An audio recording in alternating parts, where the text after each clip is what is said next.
Jesus mandou ir, pregar o Evangelho, fazer discípulos, tomar as geografias, pregar o reino de Deus.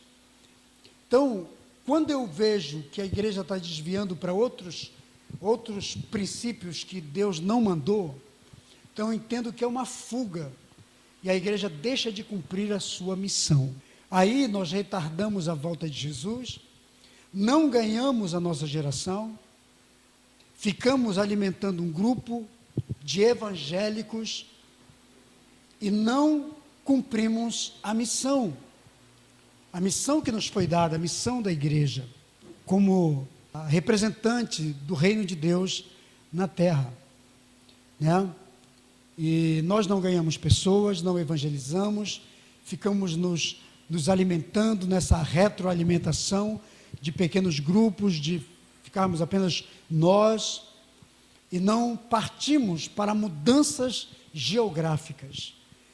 Porque quando nós falamos de tomada de território, nós estamos falando de invasão, de tomada mesmo, de multiplicação, da igreja avançar, da igreja andar, da igreja caminhar, da igreja ir, da igreja seguir, né? E se nós não fizermos isso, quem vai fazer? Eu lembro da palavra do apóstolo Paulo aos Romanos, capítulo 10, quando ele diz, como ouvirão se não há quem pregue?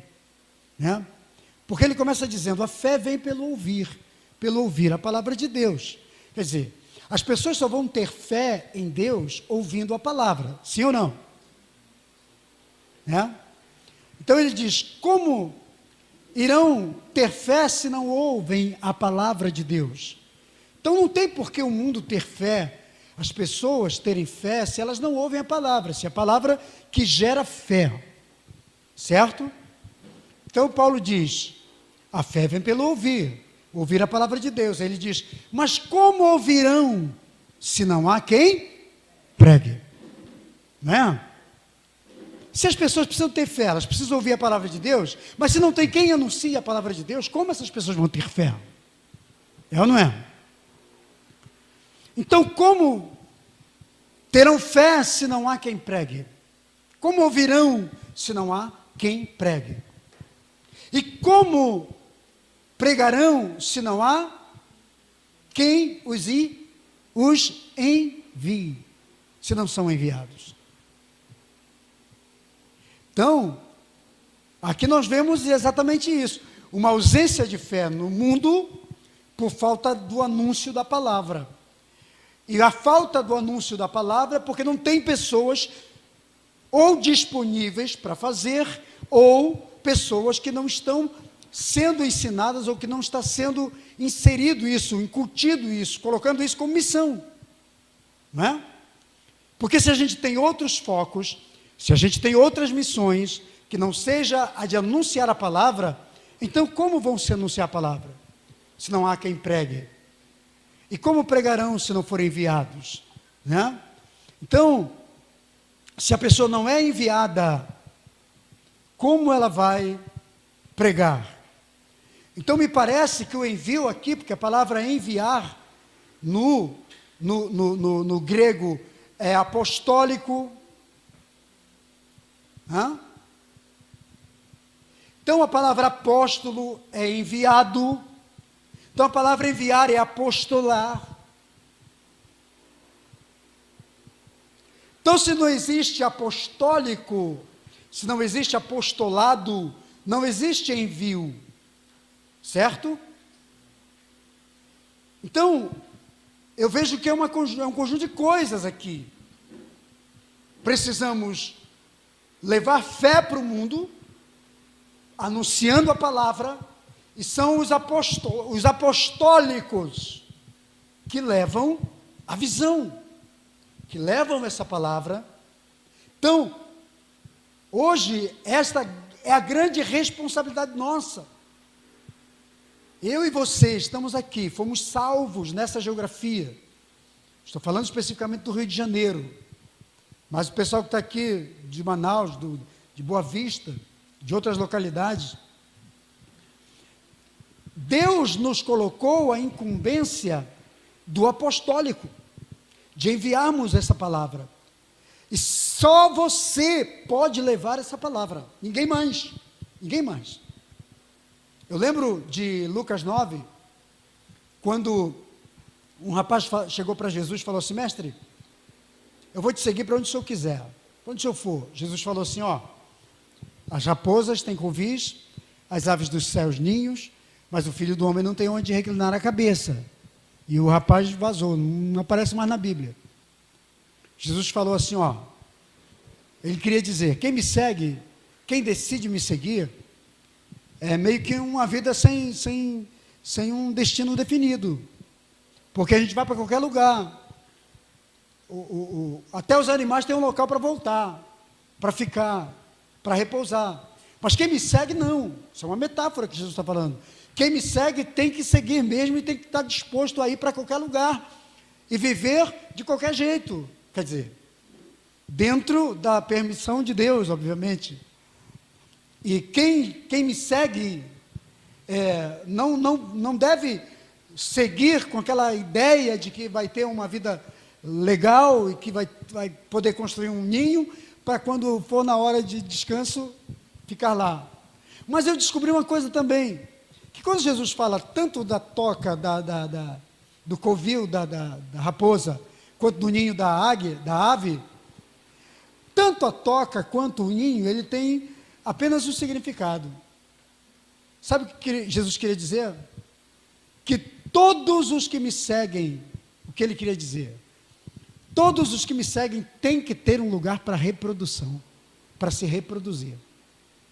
Porque a raposa não dorme, na verdade, na toca, ela reproduz na toca. O passarinho não dorme no ninho, ele dorme no puleiro, no galho de uma árvore. Ele procria, ele cria os seus filhotes, ele bota os seus ovos. Ele se multiplica no ninho. Então esse é o outro ensinamento que Jesus está dizendo. Quer dizer, o meu discípulo precisa ser um reprodutor. Amém? O meu discípulo, o meu seguidor, precisa ter um lugar para se reproduzir. Todos nós fomos criados por Deus para nos reproduzirmos. Vai chegar a hora que você vai se reproduzir, se você ainda não se reproduziu. Esse é o ciclo da vida. Da mesma coisa é o espiritual. Todos nós precisamos nos reproduzir. Deus nos salvou para reproduzirmos. Então a igreja está aqui nessa geografia, que é o nosso ninho, que é a nossa toca, para nos reproduzirmos. Fazemos filhos espirituais. Amém ou não? Então esse é o nosso dever. Muito bem. Depois um outro chega e diz, Senhor, eu vou te seguir, mas deixa primeiramente eu despedir dos da minha casa, fazer uma festa de despedida de descomprometido para comprometido do reino. É que nem a festa do despedida de solteiro, sair do solteirismo para entrar no casado. Eu vou sair do meu descomprometimento, de membro descomprometido, e agora eu vou fazer a minha festa de membro comprometido. Jesus falou assim, quem põe a mão no arado, amigo, não olha para trás. O outro chega para ele, para Jesus, eu estou recitando Lucas 9, aí outro chega para Jesus e diz, mestre, o meu pai morreu, eu vou te seguir, mas deixa primeiramente eu sepultar meu pai. Aí que Jesus fala para ele, deixa os mortos sepultar seus, você vai e prega o evangelho. É aqui que é a lição maior que eu queria tirar para você, para nós. Qual é a maior lição aqui? O que Jesus quer dizer, amigo, para sepultar um morto, qualquer um pode fazer. Jesus não está ignorando o fato dele ir e sepultar o pai, mas Jesus está dizendo, olha, para sepultar morto, qualquer um faz. Contrata um agente funerário, ele vai fazer isso para você. Agora, pregar o evangelho, não. É o que Jesus diz. Os mortos sepultam seus mortos, mas o reino de Deus, não. Por quê? Porque só quem prega o reino de Deus é quem vive o reino de Deus. Só quem pode pregar a palavra de Deus é quem vive a palavra de Deus. Só quem pode anunciar a salvação é quem é salvo. Só quem pode anunciar o evangelho de Jesus é um discípulo de Jesus. Certo? Então não podemos pensar diferente. Essa é a nossa responsabilidade como igreja, como nação cristã, como servos de Deus. Aí quando eu olho para a igreja da nossa geração, fazendo um monte de coisa que a gente não encontra na Bíblia, encontra suposições, supostas revelações, mas a gente não encontra direção, não é uma diretiva de Jesus. A diretiva de Jesus é: ide, pregai o evangelho a toda criatura, fazer discípulos de todas as nações, curai doentes, purificar leprosos, ressuscitai mortos. Vão, pregue, anunciem o evangelho do reino, por todas as aldeias, todos os lugares. Você entende?